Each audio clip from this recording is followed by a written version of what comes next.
baba moto rikifaya vochema kuti account yavo yablokeswa napassion java nekuti vari kuramba kubvuma kupusiswa. Ndo zvaanyora pafacebook pake, anyora kuti passion java hacking my Instagram account doesn't stop me kurova mangoma and hazvindishayise mweya wekufema, uri kungoratidza chete kuti uri balance. Ndo zvataurwa nababa narikifaya.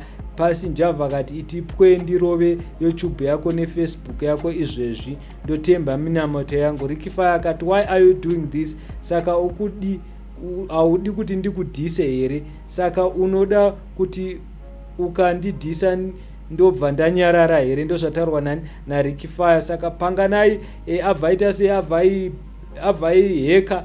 Saka kana mukaitsvaga account yaRikifaya haichawaniki. Saka Rikifaya ozhamba achichema achiti nekuti problem yekuti ndaramba kuti andipusise abva aheka account yangu. Saka aenda akanonyora Rikifaya pafacebook pake kuti ndozvaitika. Mukatarisa munongoona ma-screenshots, vamwe vadedza kuti poison passion java, vamwe vadedza kuti panganai akunetsa.